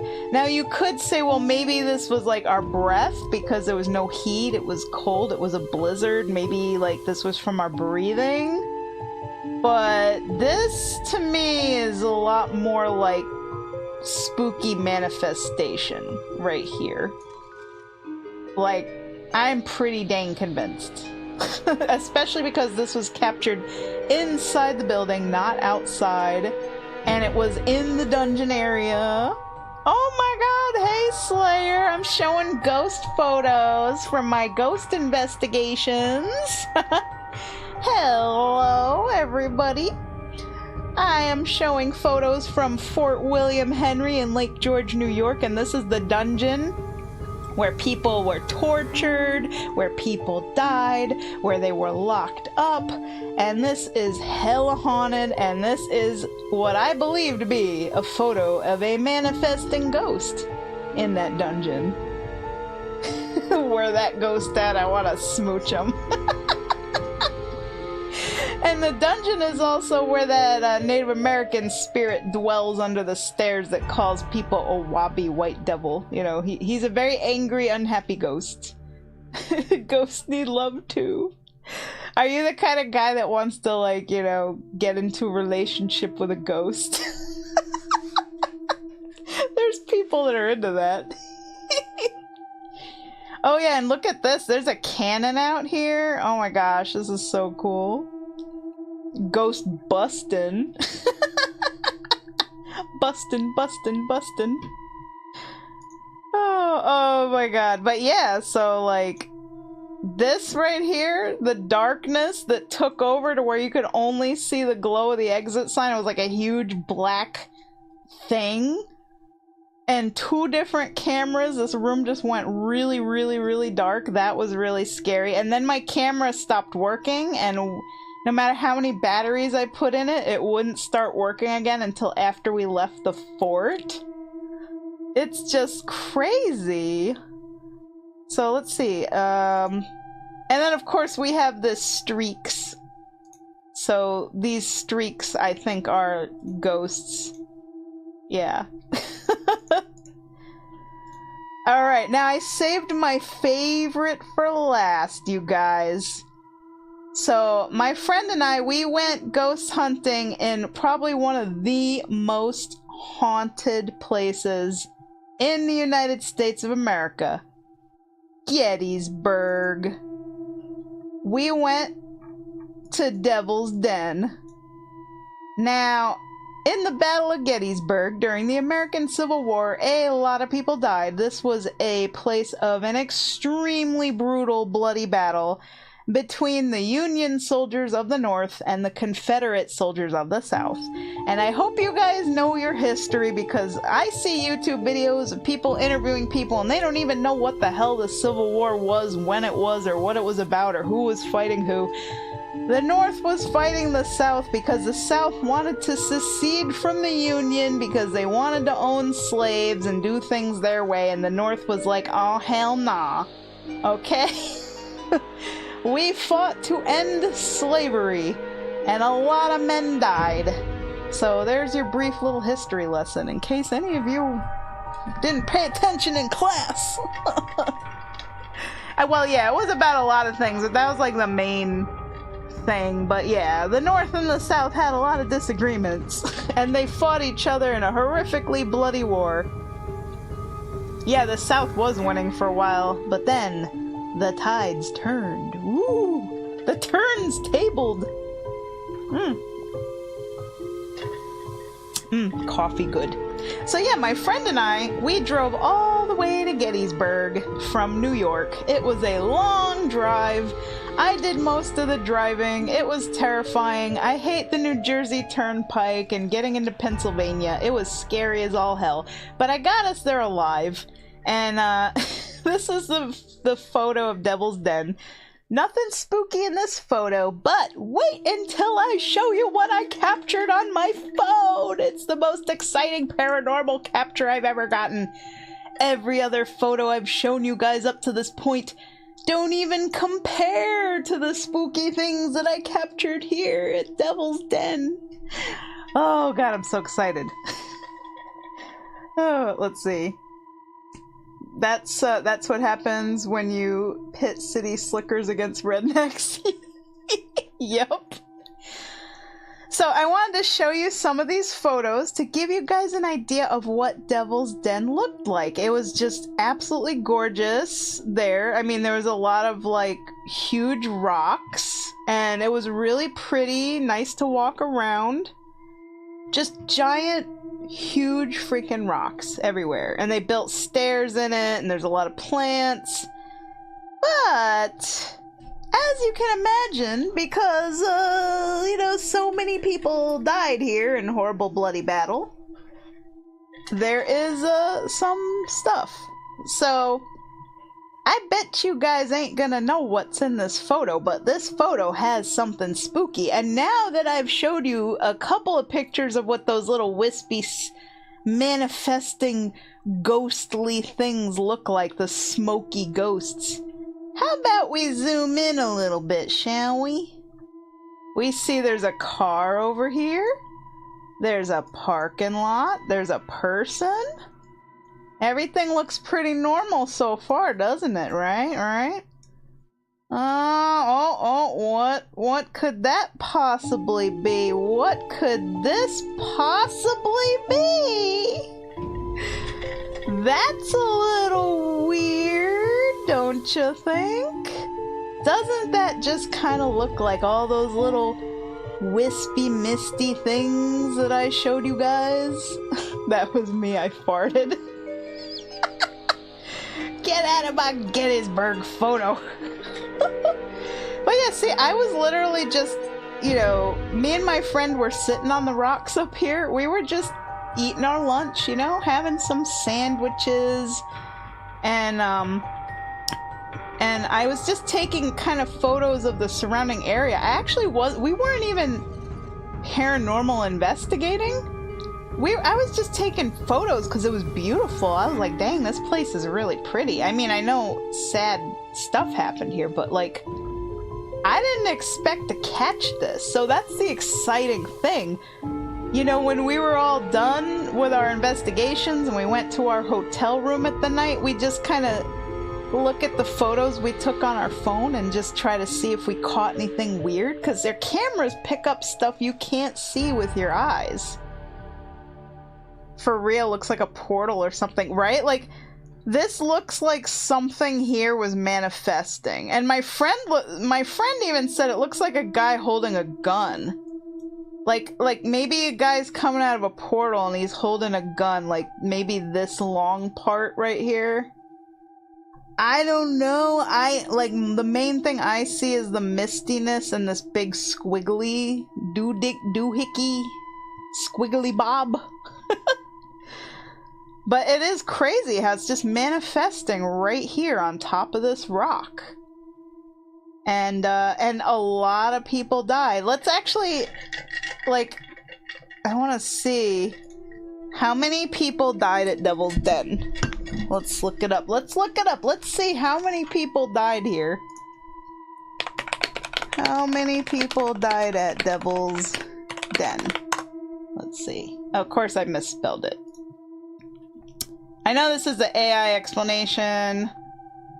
2 people were killed in no. 1,800 casualties. Killed, wounded, captured, or missing during the ferocious Civil War.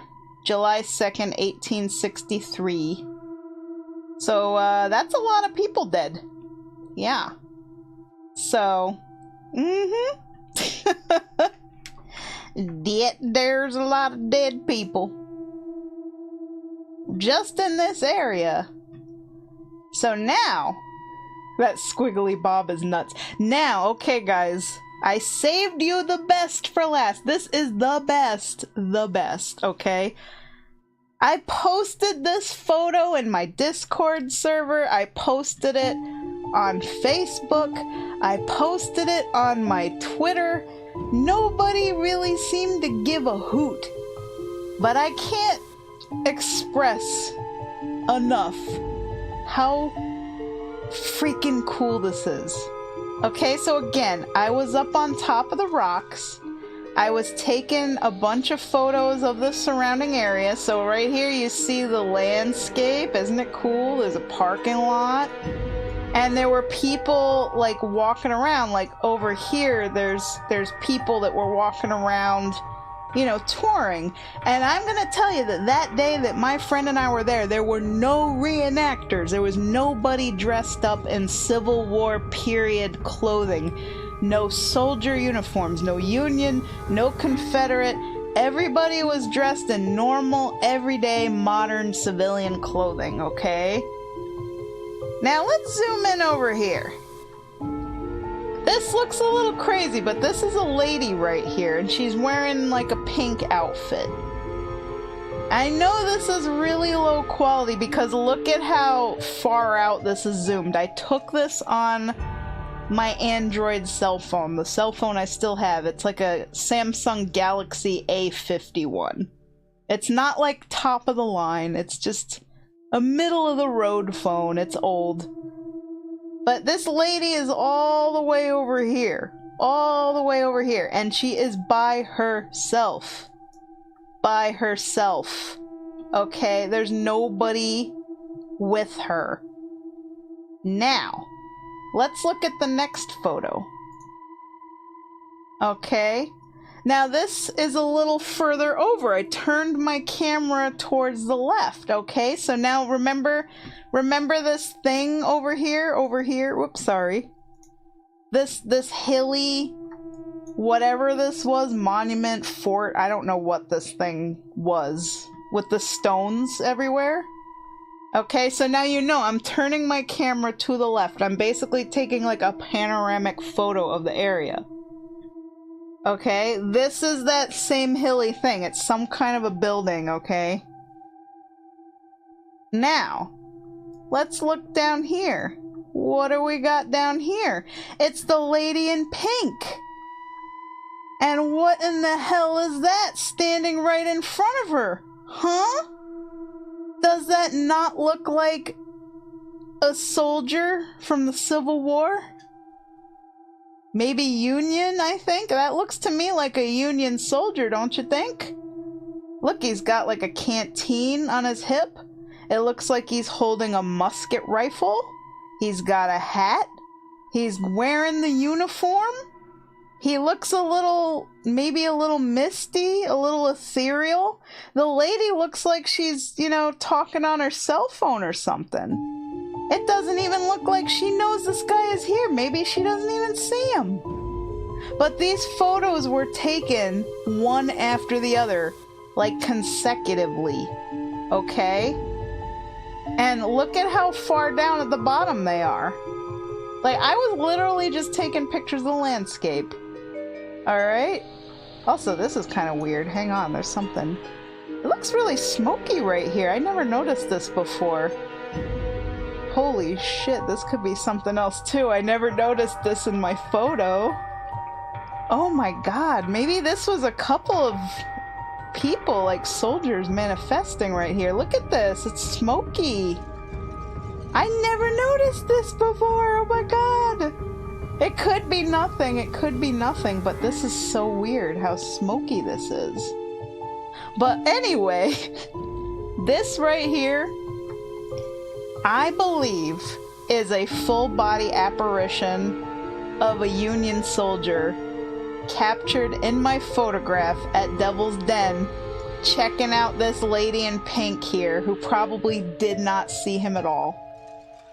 Because in the other photo, like I showed you, she's alone. Unless maybe this black blob right here is maybe the guy? But I don't think so. And also, look at this. Doesn't this... I can't zoom in anymore because it won't let me. This looks kind of weird, doesn't it? Like, doesn't this kind of look like something manifesting? Right here? Part of me wants to experience paranormal activity. Part of me not so much. It's definitely... It's a fun hobby. But... you also gotta be a little careful with it too, because I do believe in, you know, when I hear stories of people saying they get like attached spirits and they bring it home and then their house winds up being haunted, you know, I do get a little worried about stuff like that, so, you know. Also, look in this photo. I don't know what this white stuff is over here and over here. I don't know what that is. It could just be some rocks, maybe, or the way the light is. Because back here, you know, there's a lot of rocks. So, like, I cannot say definitively if these areas of the photo are anything. It could just be some ground fog. It was really humid that day. But this right here, to me, when I got a photo of the lady in pink...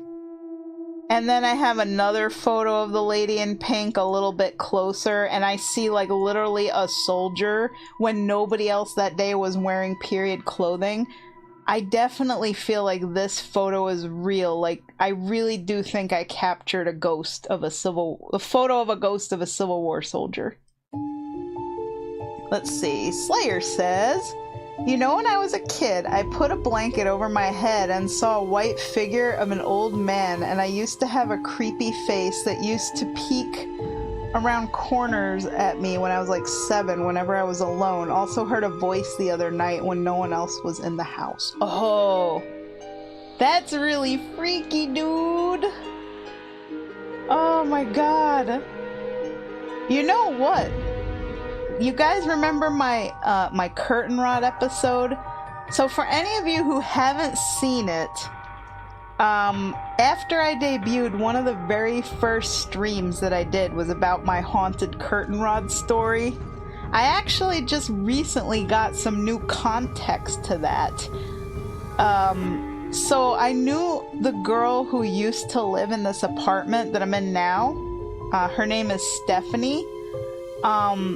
My friend called me and told me that she had told him that this apartment is haunted, that she is like experienced paranormal stuff in this apartment.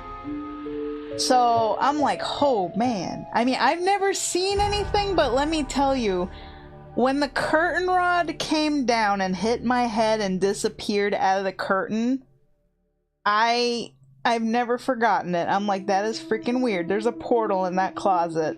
My curtain rod is gone. It never came back. And also, I had my dad and my niece and my friend who would do the paranormal stuff with.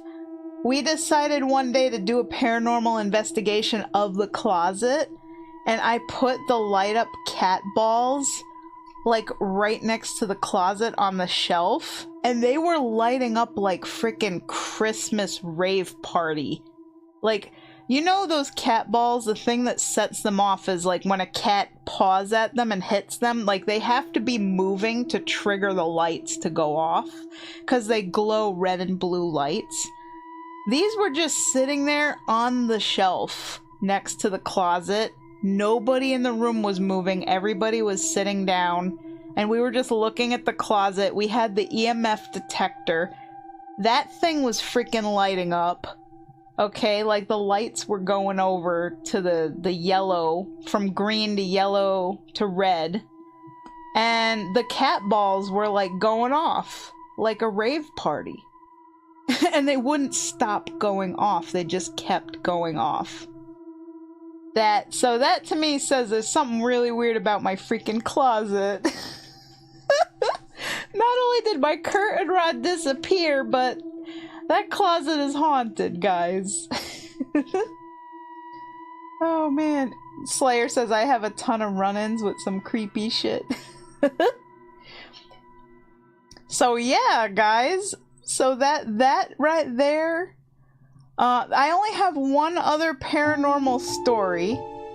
So I've showed you these are all the best photos here and my EVP audio of everything I've captured. There was one other place that I investigated. Let me see. Photos. I'm trying to remember. It was... Is it paranormal? Paranormal. Do we have paranormal? So there's the Gettysburg photos. Paranormal investigations. So we went to this cottage in Vermont. And we took pictures, but we didn't, unfortunately I didn't capture anything in the photos, but at like 3 a.m. we had our little EMF detector.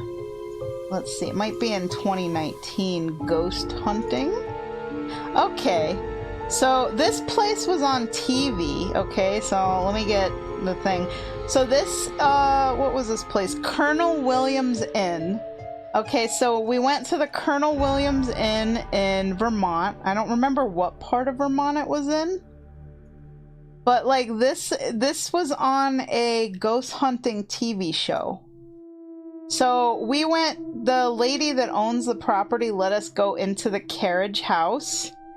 And I tried to take photos outside too, you know? But I noticed, like, in the photos, I didn't really get any orbs. I didn't get anything at all. And the carriage house supposedly has the ghost of a perverted guy. Like a pervert ghost. And he likes to, like, sexually harass women that stay in this room. Apparently. So my friend and I, we were trying to see if we could get this pervert ghost to talk to us. And when we were in the carriage house, there was nothing. We didn't capture anything. Like in all these photos I took, I don't even see any orbs. Like it was, these photos came out terrible, but it was very, very quiet. Okay, there really wasn't much going on in Colonel Williams Inn, unfortunately. And also this stuff here is reflections off the metal. Like they have metal appliances in here, so I debunk that. And like this is not your ghost manifesting. So this is just light reflections. But it was at 3 a.m. when we were in our room. We were ready to go to bed. And we put our little EMF detector thingy on the bedside table, and we just started asking it questions, and it just started to go off like crazy. It started to light up, and me and my friend, we were being goofy because we were just tired, you know, like it was our bedtime, but we were asking it questions like, are you the perverted ghost? And then the lights would go all the way over, like, to red. So we had 2 different EMF detectors, and we also had, this is an electronic voice recorder here. So we recorded the whole session. And I don't think we got any EVPs, like we didn't get any actual ghost voice activity, but it was lighting up. Like we were doing the yes and no questions, like if you want to answer yes, make the EMF detector light up, and it would light up as a yes, and it wouldn't light up as a no. So we were using it that way to communicate. So sometimes you gotta ask the ghosts yes or no questions, because it does take a lot of energy from them to interact with these devices, you know? And I do believe they absorb some of that electronic energy to manifest and do what it is that they do. So, yeah. That is the extent so far. I will be doing another paranormal investigation in August. August 17th to September 5th, I am taking an actual 3-week vacation, so I'm not going to be doing art commissions. I might do some VTubing in that time, but I don't know for sure. However, the plan is that Mal and I are going to rent a hotel room at the Sacandaga Hotel up in Lake George, which is like really expensive. It's like $300 for one night. So we're only gonna stay one night because, yeah, that's like crazy expensive. But the Sacandaga Hotel is supposed to be really, really, really haunted. So I'm gonna be bringing all of my investigation equipment. I'm gonna be staying up late into the night, into the witching hours. I'm going to see if I can capture any photos or videos or electronic voice phenomenon. And when I get back from my vacation, I will do a paranormal stream and let you guys know if I found anything. So I am so excited for this. I'm just like, I'm dying to do some more ghost hunting. And I know Lake George, like the whole area is super duper haunted. Like it's so full of history because of, you know, the French and Indian War and the American Revolutionary War. Also, there's a Saratoga battlefield that would be an interesting place to go investigate. There's a lot of really cool places I could go, you know, do some more ghost hunting. But that's gonna be my next one. I also live right across the street from a very big, very old graveyard. And I've gone over there to do investigating and I didn't capture anything, but I did get eaten up by mosquitoes. So I'm gonna put a pin in that one. There's so many mosquitoes in that graveyard, it's awful. Like, even the spray didn't deter them.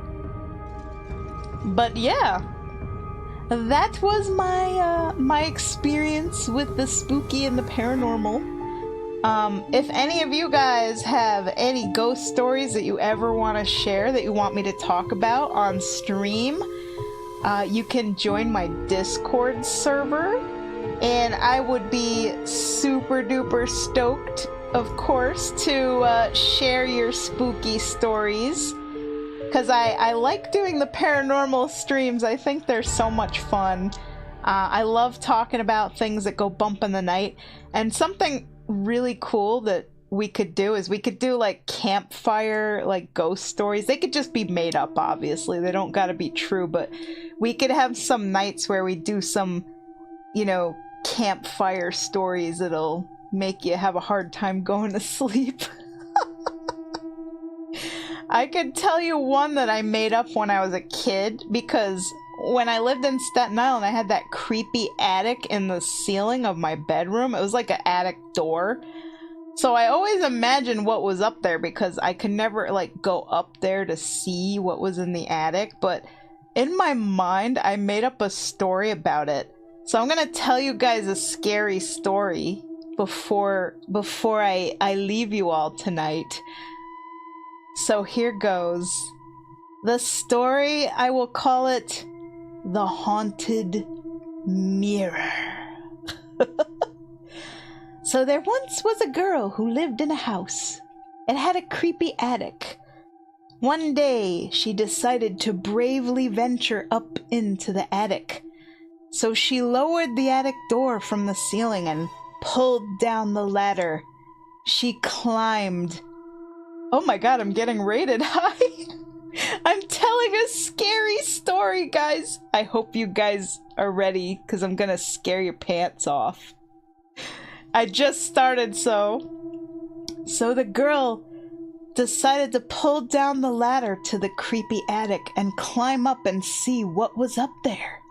She had to know. Curiosity killed the cat, as it were. When she made it up into the attic, she saw some object covered in a sheet or a cloth of some sort. She walked over to it and she pulled the sheet off the object and discovered it was a very old mirror. It was just sitting up there in the attic, forgotten for who knows how long. She looked into the mirror, and at first everything seemed normal, just her reflection staring back. But then, after a while, something started to shift. I'm trying to be scary and I'm getting bonked on the head by bananas. But then, after a moment, there was another reflection in the mirror. It looked like an old man was standing right behind her. She turned around, and the old man grabbed her, and he lifted her up into the rafters. And there were very long nails coming out of the wood in the ceiling, in the rafters. And, you know, this part gets a little gory. Sorry, guys, but, you know, he rammed her head into the nails and she died. The end. This was a story I made up when I was a little kid because I didn't know what was in that attic that was in my room, and this is what my imagination conjured up, okay? It was a spooky haunted mirror. Oh gosh. Also, since you new raiders are here, do you guys want to see a photograph of a ghost I took at Gettysburg? Because this whole stream I was basically sharing photos and EVPs and things that I've captured doing paranormal investigations. And I got to go to Gettysburg, and I went to Devil's Den and I caught some spooky stuff. So you want to see it? You want to see it? Hang on, let me move over. I made myself ghostly today too. Alright, zooming out. So I was taking pictures with my cell phone. I have an Android phone, nothing fancy. I was taking pictures of the landscape because I was like, you know, at Devil's Den. I was standing up here on the rocks and I was taking photos of like this whole landscape. It was so pretty. Really beautiful. Oh, and by the way, what do you think this is? Oh, it's a little wispy ghosty woasty popping out of a portal. Don't you think? Just this little weird little squiggly doodad, a squiggly bob right there just popping out. But that wasn't the coolest photo I captured. So I took consecutive photos. I was trying to do like a, you know, panoramic thing, right? And I noticed in this photo way over here, there's like a lady right here wearing pink. And notice it looks like she's talking on her cell phone or something, right? She's just having a nice little stroll around Devil's Den in Gettysburg. A little tour. And notice she's all by herself right here, right? She's all by her lonesome, right? Nobody there? Well, let's take a look at the next photo. Now this, I turned my camera more to the left because I was taking pictures. Like, what's this cool little building? There looks like there's some monuments, maybe? Some graves? I don't know. There's a whole tour of people up on the hill here. Nobody was wearing reenacting clothing that day. Everybody was dressed like normal modern day people. Now let's find that lady in pink again, shall we? Well, what is this right here? Wasn't she just alone a moment ago? Talking on her phone? Also, thank you guys so much for the raid and for the follows. Well, look at this. Doesn't this kind of look like, you know, a Civil War Union soldier here? We got a canteen on his hip. He's holding a rifle, probably. He's wearing the hat. He's wearing the uniform. Right? And the lady is still there talking on her cell phone. I don't think she even sees this guy. But he's checking her out. He's probably like, what the heck is that thing she's got there? She's talking into a magical electronic box. Right? He's checking her out. And I wasn't even paranormal investigating. I was literally just taking photos. I was like, wow, this place is really pretty. Like, you know, like I drove all the way from New York to Pennsylvania and I was just snapping photos. I was like, this place is, I mean, I know like the history says like 1,800 people died here at this battle at Devil's Den.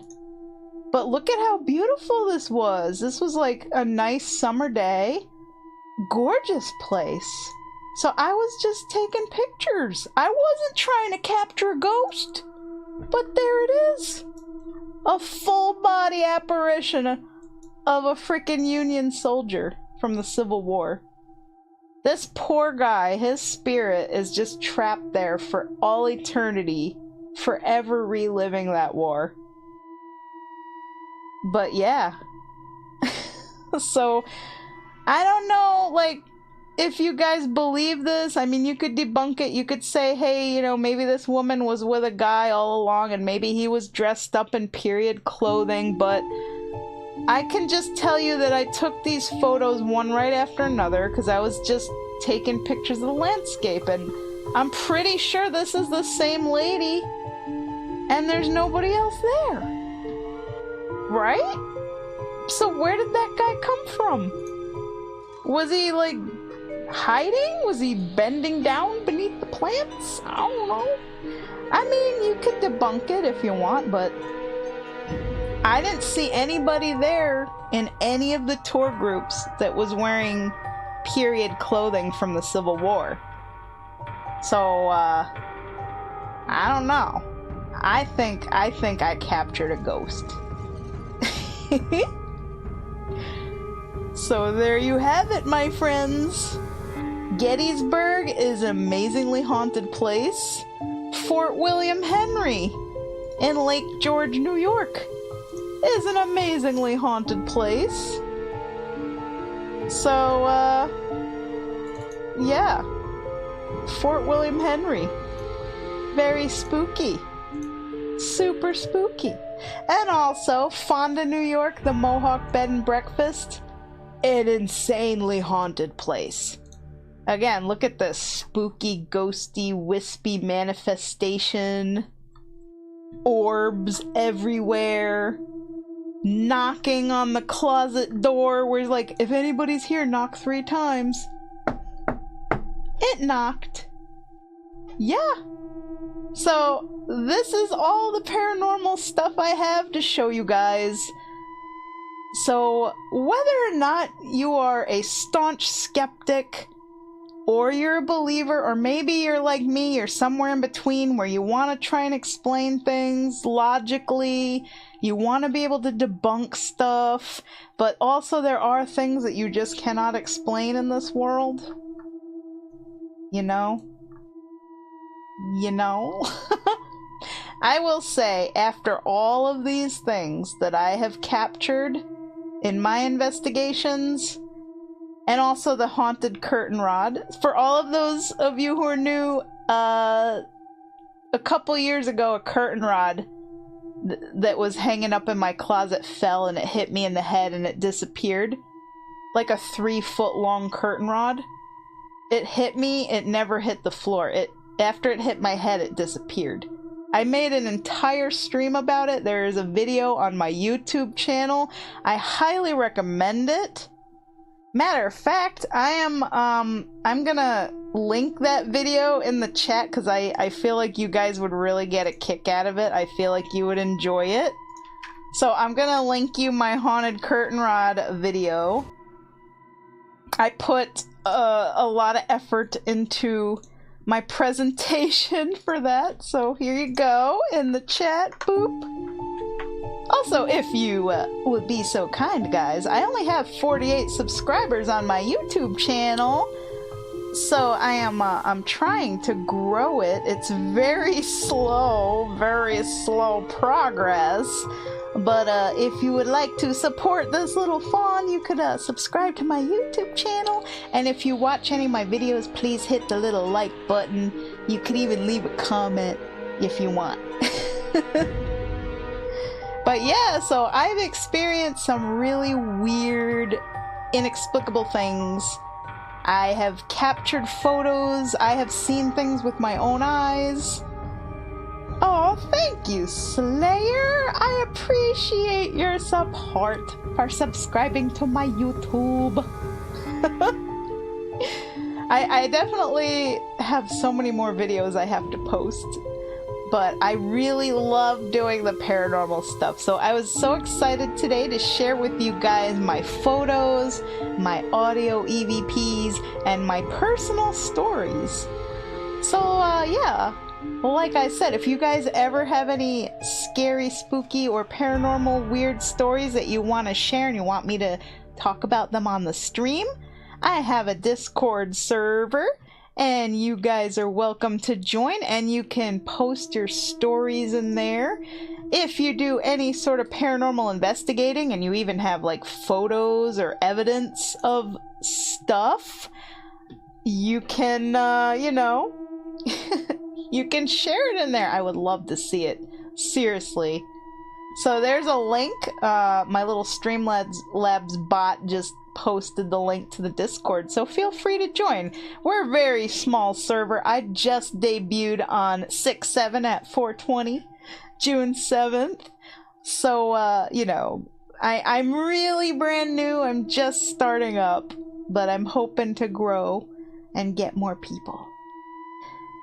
And now that I have finished talking about the spooky side of the world, I am going to come back to the world of the living. Ta-da! Look at me, guys. I'm solid again. I'm no longer a ghost.